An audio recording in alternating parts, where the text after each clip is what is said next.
सभी को राम राम। जय श्री महाकाल। और हैप्पी गुड़ी पाड़वा। सभी को न्यू ईयर की बहुत सारी बधाइयाँ। और आज की हमारी गेस्ट हैं डॉक्टर अमृत कौर। वेलकम अमृत कौर जी। और हमारी किताब women empowerment and economic developments की ये यंगेस्ट को ऑथर है। So first of all congratulations ma'am. Thank you सो और मच। यस।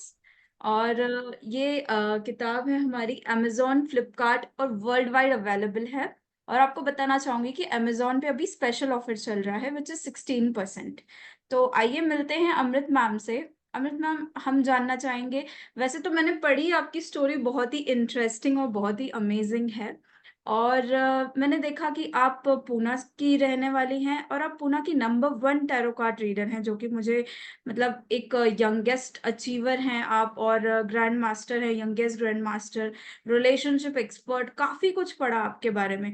तो हम अब ऑडियंस हमारी जानना चाहेगी आपसे कि अमृत कौर जी अनस्टॉपेबल हैं और क्या क्या है। Over to you Amrit ma'am. Thank you for so much मुझे अपॉर्चुनिटी देने के लिए। लाइफ में जब आप बहुत कुछ गो थ्रू करते हो तो चीजें आपको प्रैक्टिकली वैसे ही सिखा देता है। तो हम सबसे पहले अपने घर से सीखते हैं।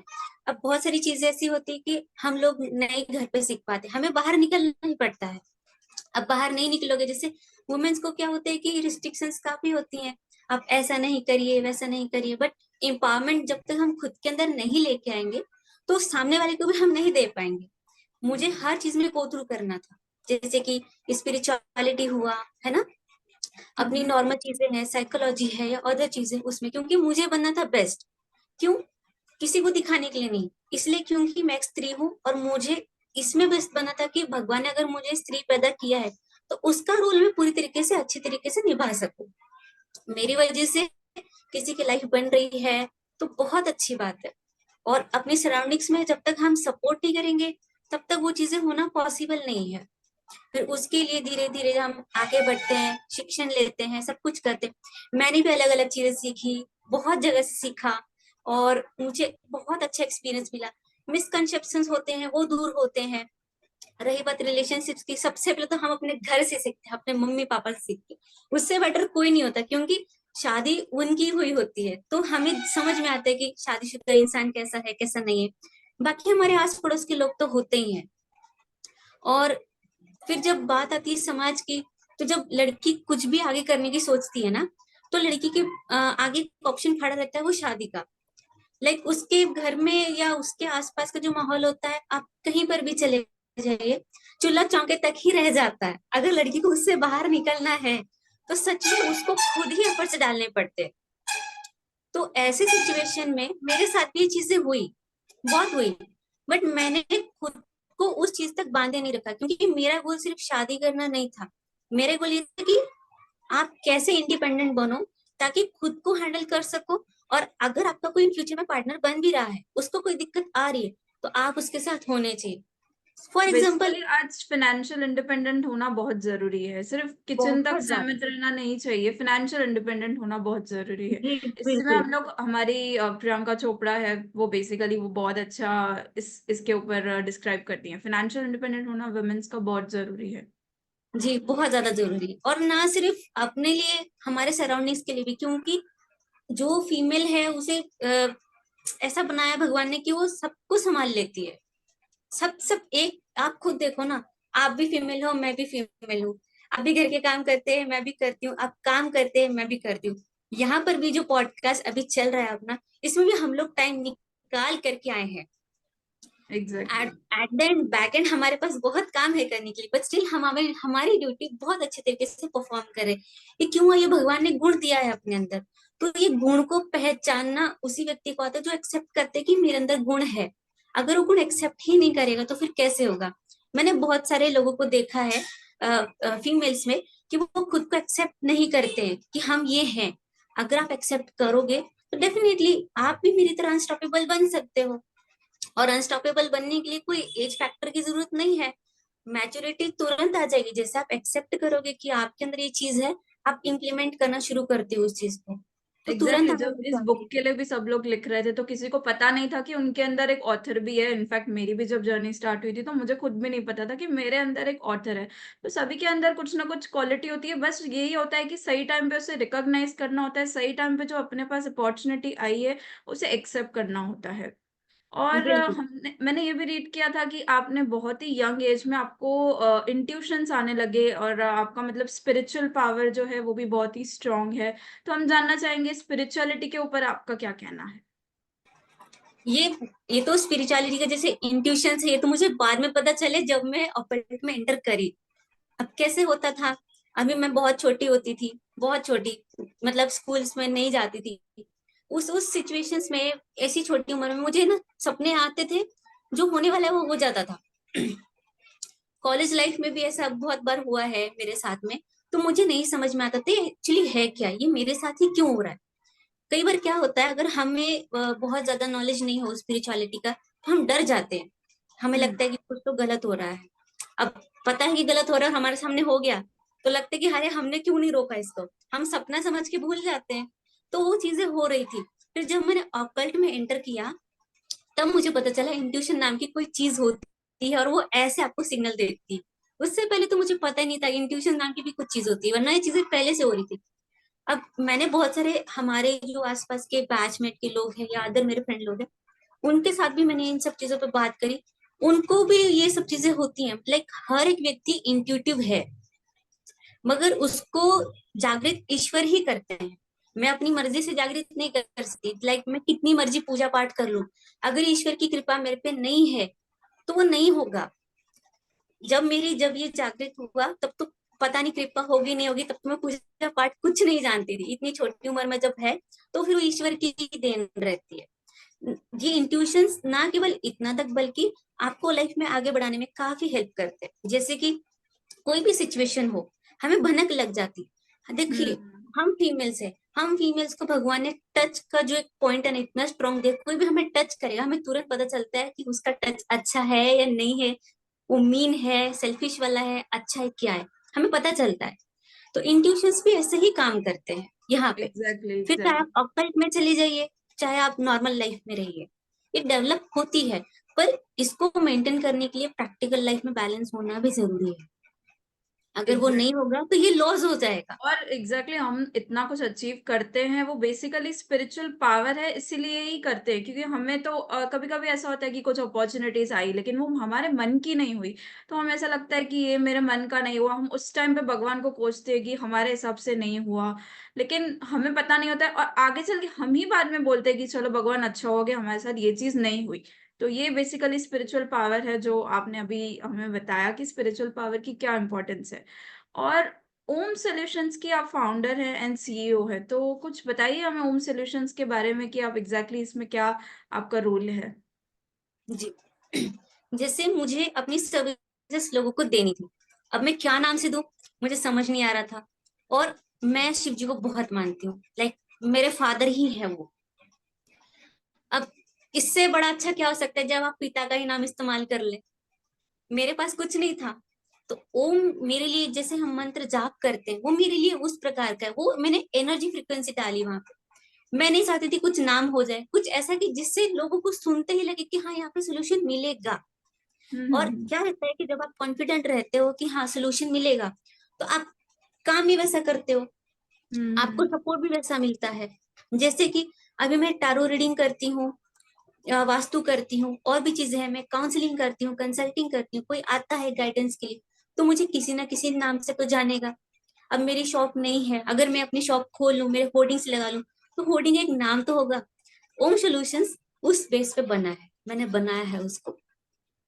और मुझे काफी खुशी हो रही है कि ये नेम बहुत लकीली मुझे मिला है, क्योंकि मैंने बहुत नाम ढूंढने के बाद, मतलब अलग अलग नाम ट्राई करने के बाद ये आखिर में मिला मुझे। मतलब कहते हैं ना कि कहीं पर भी जाओ, भगवान शिव ने कहा तुम मेरे पास आओ, मेरे पास ही सोल्यूशन मिलेगा। जब वो तो मुझे उन्होंने दे दिया, वो तो आदि अनंत है, उनके पास बस तो सब चीज का सोल्यूशन है। बस वही हुआ है, नामांकन तो वैसा ही हुआ है, वरना इतने सारे नाम रिजेक्ट होकर सिर्फ ओम बचा है, तो क्या है इसमें। और पंजाबी में हमारे में एक जैसे पंक्ति कहते हैं, वो है, कहते हैं कि मेरा मुझ में कुछ नहीं, जो कुछ है सो तेरा, तेरा तुझको सौंप के क्या लागे मेरा। उस क्या बात। मतलब समझ में आता है जब आपके साथ ये चीजें होती हैं, जैसे आपने भी मेंशन करा कि लाइक जब हम जो करने की चाहते हैं ना वो नहीं होता है, हम्म। भगवान जो करते हैं वो होता है। तो यहाँ पे भी वही सीन था, मैं करना चाह रही थी, मेरी इच्छा थी कि मैं कुछ अच्छा नाम रखूं, पर वही हुआ जो भगवान ने चाहा, और जो हुआ वो इतना अच्छा हुआ कि मैं एक्सपेक्ट नहीं किया था, बहुत अच्छा हुआ। और आज से 5 साल बाद आप ओम सॉल्यूशंस को और हम अमृत कौर को कहाँ देखेंगे? मैं अपने आप को बहुत हाई लेवल पे देख रही हूँ, मेरे स्टैंडर्ड बहुत ज्यादा हाई है, खुद तो ग्रो हो ही रही हूँ, आसपास के जो लोग हैं जो स्टार्टअप कर रहे हैं, मेरा गोल है कि उनको शुरू करना। क्योंकि जॉब हर कोई व्यक्ति करना चाहता है, मगर स्टार्टअप को सपोर्ट नहीं है कहीं पर भी। लेकिन मेरा भी ये स्टार्टअप है, अगर मैं स्टेज पे हूँ तो उन परिस्थितियों से निकल के आई हूँ, और मुझे समझ में आया है कि इस परिस्थिति को ऐसे भी सॉल्व किया जा सकता है।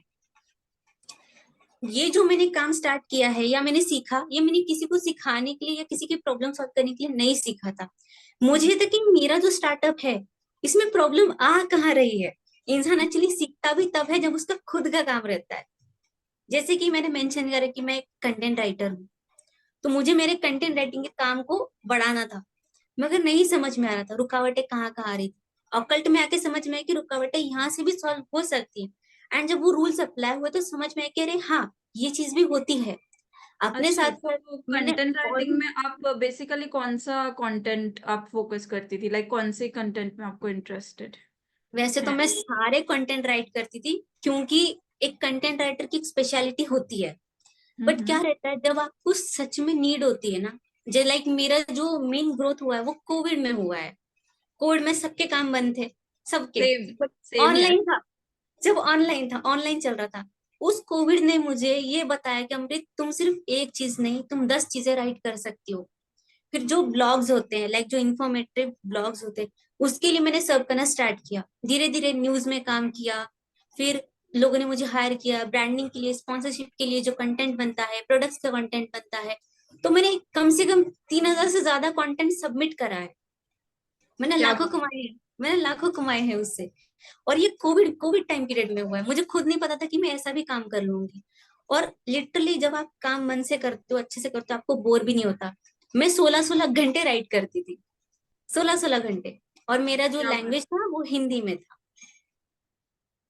लैंग्वेज तो कोई भी होगी, कंटेंट राइटिंग और अपना पैशन है कुछ चीज करने का, तो 16 घंटे क्या 24 घंटे। हाँ, हम यही जानना चाहेंगे कि इतना कुछ करती है आप कैसे मैनेज कर लेती है, जैसे कि लाइफ कोच, और फिर क्योंकि क्या क्या होता है कि सभी क्लाइंट्स को देखना होता है। फिर कभी कभी होता है कि इस क्लाइंट की हमें प्रॉब्लम सॉल्व करनी, कभी हमारा मूड है कभी नहीं है, कभी कितने टाइम में करना है, कैसे करना है, कैसे मैनेज कर लेती हैं आप ये सब 24 आवर्स में? जैसे मेरी बचपन से लाइफ आई है, मेरे को भगवान ने बचपन से ही मल्टीटास्किंग और मैनेजर बनाया है, बचपन से ही। और मुझे खुद भी नहीं समझ में आता, कभी कभी मैं खुद भी अकेले बैठती हूँ, सोचती हूँ यार 24 घंटे में ये कर लिया वो कर लिया, हो कैसे गया। फिर समझ में आया तो मैं कर ही नहीं रही हूँ, ये कर कोई और रहा है, ये मैं तो बस माध्यम हूँ। और दूसरी बात, जब मुझे कोई सवाल पूछता है कि आप कैसे कर लेते हो, वो मेरे अंदर से कुछ नहीं आता, क्योंकि जब मैंने किया ही नहीं है तो मैं कैसे बताऊं कि मैं कर रही हूँ, मैंने किया ही नहीं है। अच्छा, वो शक्ति करवा रही है। बिल्कुल वही करवा रही है, वरना देखिए इतने सारे काम है, इतनी एंगेज में करना पॉसिबल तो नहीं है। और फिर जब मैं कभी कभी ये सोचती हूँ, मैं सोचती हूँ यार मेरे से भी छोटे छोटे बच्चे हैं, मैं तो कुछ नहीं हूँ उनके आगे, ये तो नॉर्मल चीज है। जब आप उस चीज को एज ए रिस्पॉन्सिबिलिटी लेके चलते हो ना, प्राउडफुली कि हाँ ये ड्यूटी मुझे मिली है, खुद ब खुद सब मैनेज हो जाता है। और आप मेरे साथ में ये चीज है, मैंने जब एक टाइम मेरा था, मैं बहुत बिजी थी, रात को 3 बजे भी मैं एक ही टोन में बात करती हूँ, एग्रेशन नहीं आता कुछ नहीं, क्योंकि मैं हर बार सर्विंग मोड में रहती हूँ। रेस्ट मोड तो अपना अलग रहता है, बट सर्विंग मोड में जब इंसान रहता है तो दिल से रहता है, वो कहते हैं ना अंदर से, अगर आपको सर्व करना ही है, आपको सर्विस देना ही है, किसी का प्रॉब्लम ही सॉल्व करना है, बिंदास। उसमें फिर टाइमिंग लिमिट्स नहीं होती है। और क्या रहता है ना मेरे साथ कि पता नहीं भगवान क्या करते हैं। जब मुझे मेरे पे लोड आता है ना, तो भगवान खुद ही सॉल्व कर देते हैं, मेरे पे लोड आता ही नहीं है, कुछ ना कुछ मेरे को सपोर्ट मिल जाता है। या तो मैं खुद कोई शेड्यूल बना लेती हूँ, या मेरे साथ कुछ ऐसा हो जाता है जिससे कि मुझे खुद कहते कि रेस्ट कर लो, अभी जरूरत नहीं है क्लाइंट्स करने की, आराम से लेटो, रेस्ट करो। तो ये चीजें बहुत होती है मेरे साथ में। तो अनस्टॉपेबल अमृत कौर, ये सही कहा है किसी ने। हाँ, पता लग रहा है अभी आपसे बात करके। तो वैसे आप चाय लवर हैं या कॉफी लवर? मैं एक्चुअली, मुझे दोनों चलता है, और लत भी नहीं है कि मुझे चाहिए ही चाहिए, दोनों चलता है। ओके।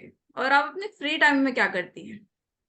फ्री टाइम में मैं अपने जो फ्रेंड लोग हैं, जिनको मैंने फ्रेंड बनाया है, क्योंकि मैं मानती हूँ अगर आपने किसी को दोस्त बनाया है, क्योंकि मैं बनाती हूँ, वो नहीं मुझे चुनते, जब दोस्ती होती है तो मैं खुद जाती हूँ। फिर मैं सोचती हूँ मेरी रिस्पॉन्सिबिलिटी है उसको हैंडल करना। अगर उसकी लाइफ में कुछ प्रॉब्लम है, वो मेरे से बात करे, क्योंकि प्रॉब्लम ये है, लोग ना सुनने वाले नहीं है और पूछने यानी वाले नहीं है। फ्री टाइम में भी कुछ ना कुछ मेरी हॉबी आपसे है, कहते हैं ना कि आउटपुट निकल के आता है फ्री टाइम में मेरी भी। हॉबी है, ऐसा मेरी फ्री टाइम हॉबी में है। भी रिलैक्स नहीं करती है आप किसी ना किसी की नहीं हेल्प नहीं, करती है? ये तो मेरा रिलैक्सिंग टाइम है, मतलब कि मुझे खुशी मिलती है कि अगर मैंने किसी हेल्प चीज का, करके। वो हेल्प भी नहीं बोल सकते, इसमें कोई मोटो नहीं है। मेरा ये हम्म। है कि मैं उससे फैमिली मानती हूँ। अभी फैमिली है, अगर हम घर में 4 लोग बैठे हैं, अगर हमने किसी का सैड फेस देख लिया, हम उसको पूछेंगे क्या हुआ है, पूछेंगे ना, तो मैं उनको वही मानती हूँ कि क्या हुआ है, कुछ हुआ है तो बता दो। ऐसे नहीं तो ये सॉल्व कर सकते, एटलीस्ट एक बार ट्राई तो करो। फिर वो व्यक्ति जब बताता है तो बताता है, फिर समझ में आती है कि एक्चुअली हमने उसकी हेल्प करी। एंड मेरे लिए वो मेरा नॉर्मल रूटीन है, उसमें मेरा कुछ एक्स्ट्रा मेरा टाइम नहीं है। मैं आज ही मैंने एक पर्सन से बात किया, हमने बहुत टाइम बाद, मैंने लिटरली 4 घंटे स्पेंड करे हैं उनके साथ, उनको कंसल्ट किया मैंने, जस्ट बिकॉज वो मेरे फ्रेंड है। उनको नहीं पता लाइफ में कैसे आगे बढ़ना है, क्या करना है, अटक गए हैं कुछ चीजों में। तो और क्या रहता है, जब इंसान अकेला रहता है ना, तो इंटरनेट की दुनिया में खो जाता है। वो एनालिसिस नहीं करता खुद पे, क्योंकि पेरेंट्स नहीं बात करेंगे, उनको कुछ ना कुछ बोलेंगे, फ्रेंड लोग हैं वो बोलेंगे अरे चलो तुम ये कर लो, उनका कोई सुन के नहीं ले रहा। उनको बताने वाले बहुत है, बट एक्चुअल में उनको कोई सुन के लेने वाला नहीं है। तो मैंने सोचा, एक टाइम मेरा भी था, मेरे को नहीं कोई सुनता था, तभी मैंने भगवान से कहा था, अगर मुझे ना, अगर मैं इस स्टेज पे पहुंच जाऊं कि मैं किसी की सुनूं, इस लायक जरूर बनाना कि मैं किसी की सुन लूं, और मुझे कुछ चाहिए नहीं, क्योंकि उसकी इंपॉर्टेंस पता चल रही है। और जब आप सुनते हो, आपकी पर्सनालिटी डेवलप होती है, आपका ही पेशेंस डेवलप होता है। ये तो एक्सरसाइज है मेरे लिए, किसी से बात करना। और बताइए कि आपने तो अभी किताब की आप को ऑथर बन गई, कैसा फील हो रहा है आपको? और आप वुमेन एम्पावरमेंट और इकोनॉमिक डेवलपमेंट्स, इसके बारे में क्या कहना चाहेंगे? मुझे लिटरली बताऊं, मुझे बहुत अच्छा महसूस हो रहा है, वो शब्द नहीं है बताने के लिए, इसके पीछे भी कहानी है। किताब मिलने के बाद आपको कैसा लगा, अपने अपने ऐसी बहुत कॉपी को अच्छा, ऐसे मतलब देखते हुए? कहते हैं ना कि जैसे बुक आई है, ठीक है, मैं काफी बिजी थी, मैं हाथ में पकड़ के रही हूँ उसको, और मैंने अच्छे से पैकिंग करके, मतलब उसको अच्छी जगह पे रखा है, क्योंकि गंदा नहीं होना चाहिए, क्योंकि मेरे लिए वो बहुत डायमंड है वो मेरे लिए, क्योंकि वहां पे मेरा लिखा हुआ कुछ आया है, मेरे लिए बहुत बड़ी बात। जब मैं बहुत छोटी थी, तो स्कूल में पोएम्स वगैरह लिखने के लिए आपको देते हैं, हमारी हिंदी की टीचर हुआ करती थी, मैंने पोएम लिखी, तो मैम ने कहा अमृत ने सबसे अच्छा लिखा है, ये आगे लिख सकती। मेरे दिमाग में ना बात बैठ गई, मैंने कहा अब तो अपन ना, अब ये छोटी चीज है, अब हम कुछ बड़ा करेंगे। फिर जैसे जैसे लाइफ आगे बढ़ती गई, वो नहीं मौका मिला, क्योंकि ऑथर बनना एक बहुत बड़ा टास्क है। आपको, आप अपना जो अनुभव शेयर करते हो बहुत वर्षों का होता है, 2-4 मिनट की बात आप नहीं रख सकते वहां पे। ये मैंने देखा और नोटिस करा, और जिंदगी में मौका भी नहीं मिला कि मैं ऐसा करूं। बट कहते ना, जब आप करते हो प्रिपरेशन पहले से ही होने लग जाती। अब मुझे समझ में आया कि वो जो मेरी कंटेंट राइटिंग की प्रैक्टिसेस हो रही थी, जो मैं काम कर रही थी, वो क्यों हो रही थी। क्यों हो रहा था? वो हाँ। इसलिए हो रही थी क्योंकि भगवान ने पहले से प्लान कर रखा था कि अमृत ये चीज होगी। अमृत और ऑथर बनेगी बहुत बड़ी, आज एक रिनाउंड ऑथर है। जी बिल्कुल, तो ऐसे ही था। और काफी लोग मुझे कहते थे अमृत तुम बुक पढ़ो, बुक पढ़ो। मैंने कहा पढ़ के मैं क्या करूं, मेरे खुद के जीवन के अनुभव कम नहीं है जो मैं और ले लूं अपने सिर पे। क्योंकि जो हम एक्चुअल में लाइफ में फेस कर रहे होते ना, उसको हम टैकल नहीं कर पाते। मैंने नोटिस किया, अगर हम किसी और की सुन लेना, हम अपना भूल जाते, उसके पॉइंट ऑफ व्यू में चले जाते, फिर महीनों बाद हमको समझ में आता है, नहीं है, हमको तो ये करना था। इसलिए मैंने अपने जीवन में भटकाव ही नहीं आने दिया, मेरी जिद थी। कि मैं बुक पढ़ूंगी ना तो खुद की लिखी हुई पढ़ूंगी, पहली बुक वो पढ़ूंगी। उससे पहले मैंने, सच बता रही हूँ, मैंने कोई किताब अभी तक खरीदी नहीं है, पढ़ी नहीं है। और उस वजह से मेरे काफी कनेक्शंस टूटे। यही होता है जब आप किसी की नहीं सुनते हो, आपके कनेक्शन टूटते, लाइक आपने उनकी इच्छा पूरी नहीं करी, पर कोई आपके पॉइंट ऑफ व्यू को नहीं समझ पाता। अब जैसे आज मेरी बुक आई है, मेरे फ्रेंड सर्कल हर कोई उसको रीड कर रहा है। क्यों जानना चाह रहा है, या क्यों? क्योंकि अमृत ने लिखी है, क्योंकि वो मेरे साथ रहते हैं, बात करते हैं, उनको पता है कि अमृत ने ये, तो अमृत ने कुछ लिखा होगा उसके अंदर। And most of the peoples don't know about me, उनको नहीं पता कि अमृत के लाइफ में क्या स्ट्रगल्स है क्या नहीं। उनको जैसे लेकिन एक हंसता लेकिन हुआ अब आप स्माइली शेयर फेस। करिए अपने फ्रेंड्स के साथ इस बुक के बारे में, और पेज नंबर, एग्जैक्टली। अपने बुक के को ऑथर्स भी 51 है, और कोइंसिडेंटली 51 पेज पे अमृत मैम का आर्टिकल है, तो आप सभी लोग पढ़ सकते हैं। और अमृत जी यहीं नहीं रुकी है उनकी जर्नी, अभी हमारे साथ और चलेगी इनकी जर्नी। अभी हमारी एंथोलॉजी आ रही है, marriage anthology, my marriage, bliss versus curse, जहाँ पे 108 को ऑथर्स रहेंगे। और ये मिशन रुकेगा नहीं, अभी और जर्नी आगे चलेगी। तो हम अमृत जी से जानना चाहेंगे कि आप क्या कहना चाहेंगे इस एंथोलॉजी के बारे में, इस टॉपिक के बारे में। और गुड़ी पाड़वा पे हमने अनाउंस किया है कि जैसे ही आप इस एंथोलॉजी के लिए रजिस्टर करेंगे, आपके लिए एक एंथोलॉजी इसमें फ्री होगी, जिसकी टाइटल हमने कल ही रिवील करी है, which is 7 lee of life. अब अमृत मैम हमें बताएंगे कि उन्हें कैसा महसूस हो रहा है इस एंथोलॉजी को ज्वाइन करके। और कुछ डिस्क्राइब करिए इसके बारे में मैम।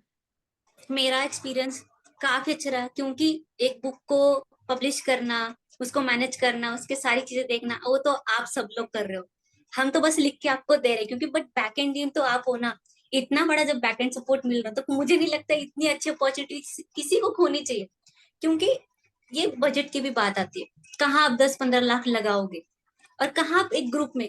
देखिए, अगर आप यूनिटी चाहते हो ना, तो सबसे पहले खुद इनिशिएट लेना सीखो यूनिटी के अंदर, तभी यूनिटी आएगी। जैसे इनवाइट किया सर ने मुझे कि आप आइए, अब राइट करिए, सर ने मेरा पोटेंशियल देखा, कुछ देखा करके मेरे को मौका मिला, राइट।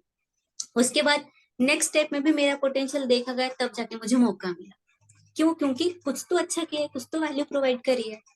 तो ये जो वैल्यू प्रोवाइड करना, ये एक तरीके खुद के लिए इंपावरमेंट है। जब तक हम खुद में कमियां ही निकालेंगे तो कैसे होगा? कमियां निकालने के लिए लोग हैं ना, आप खुद में खामी देख लो, आप कितनी खूबियां हैं आपके अंदर, बहुत है।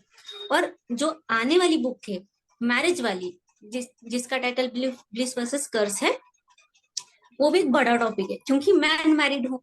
एंड अनमैरिड होते हुए मैंने लाइफ को अलग पर्सपेक्ट से देखा। मैरिड लाइफ का मुझे कोई एक्सपीरियंस नहीं, मगर मैरिड लाइफ के लोगों के साथ मैंने बात की है, क्लाइंट से बात की है, कंसल्टिंग की है, वो सारा कुछ एक्सपीरियंस, और उसमें मेरी खुद की सोच जो क्या है, मैं उसके अंदर वो रिप्रेजेंट करना चाहूंगी। और मुझे लगता है कि वो सच में बहुत इंपॉर्टेंट है, क्योंकि शादी सिर्फ एक ऐसा नहीं है कि आप दो लोगों को लेकर उनको साथ में रख दो, नहीं, उनको जिंदगी भर एक ही व्यक्ति को एक ही उसका झेलना है, उसका एंगर झेलना है, ठीक है, उसकी बचकानी हरकतें झेलनी है, अगर वो लेट उठ रहा है उसको उठाना है, कितनी सारी चीजें हैं, मतलब मल्टीपल चीजें अगर हम बात करने लगे तो शादी मुझे लगता है ये साझेदारी का है, समझौतेगिरी का नहीं है। अगर साझेदारी हो पा रही है तो शादी करनी चाहिए। शॉर्ट में, अगर समझौतेगिरी है तो फिर अकेले रहो, क्योंकि क्यों समझौता कर रहे हो? क्योंकि ये शरीर जो ईश्वर ने दिया है, ये खिलवाड़ करने के लिए बिल्कुल नहीं दिया। आप किसी के साथ मेंटली ना करो, फिजिकली ना करो, है ना, उसके गोल्स के साथ ना करो, उसकी लाइफ के साथ ना करो। अगर आपके साथ कुछ एक्सपेरिमेंट ही करना है तो खुद पे कर लो, उसमें सामने वाले को इन्वॉल्व ही नहीं करो इसमें। क्योंकि दो जिंदगियां जुड़ के एक होने जा रही हैं, तो यहाँ पे एक का नहीं, दो जनों की जो है लाइफ स्पॉइल होगी। तो बेसिकली वही सब सोच के डिसीजन लेना है, और लाइफ का सिर्फ बहुत इतना बड़ा डिसीजन इतना होता काफी है नहीं होता मैरिज है। करना। सिर्फ इतना काफी नहीं, क्योंकि इसके पीछे हमारे पेरेंट्स भी तो है, दो परिवार है, ये दो लोग का काम ही नहीं है, पूरे परिवार का काम है। अगर दो लोग का ही काम होता तो मतलब हम कोई प्रॉब्लम ही नहीं होती, यहाँ पे तो और बहुत भी। ही अच्छी तरीके से अमृत जी ने हमें डिस्क्राइब किया उसके बारे में, और हमें बहुत खुशी है कि आप हमारे साथ अगली किताब में भी जुड़ी हैं। और इनफैक्ट बहुत अच्छा लगा आज आपसे मिलके, आपने अपना कीमती समय हमें दिया, उसके लिए बहुत बहुत धन्यवाद। थैंक और यू, थैंक यू। जल्दी मिलेंगे हम अपनी अगली को ऑथर से। अमृत जी आपका बहुत बहुत धन्यवाद, आप थैंक यू। आई, अपना कीमती समय दिया। थैंक शुक्रिया, यू। शुक्रिया आपका, बहुत बहुत शुक्रिया कि आपने मुझे मौका दिया बोलने का, क्योंकि ये बहुत ग्रेट अपॉर्चुनिटी है। और जितने भी लोग देख रहे हैं, मैं सभी को कहूंगी, अपने आप को कम मत आंकिए। अगर आपको की अपॉर्चुनिटी मिल रही है तो डेफिनेटली आपके अंदर वो टैलेंट है। अगर नहीं है तो थोड़े से एफर्ट लगा के देखो, आपको उसमें 100% का रिजल्ट डेफिनेटली मिलेगा। क्योंकि मैंने अपने जीवन में यही किया है, जो काम मिला उसको पकड़ के मैंने किया, और तभी जाके पता चला कि वो काम हो सकता है अगर हम करना चाहे। अगर हम सोचते रहेंगे तो कुछ नहीं होगा, और कर्म से बड़ा कुछ नहीं है। लक तो बात की बात है, लक बिना कर्म के कभी सफल नहीं हो सकता है। भले ही आपके जीवन में लिखा हो कि आप करोड़ों के मालिक बनोगे, बट काम ही नहीं करोगे तो कैसे बनोगे? उसके लिए काम करना इंपॉर्टेंट है। तो एंड प्लीज जाते सभी को जाते मैं भी कहना अमृत जी चाहूंगी। ने हमें बहुत अच्छा मैसेज दिया है। Thank you so much Amrit ji. Thank you, thank you, thank you so much. Thank you. जल्दी मिलेंगे। बिल्कुल बिल्कुल। तब तक के लिए बने रहिए अंकाक्षर मिरेकल्स के साथ।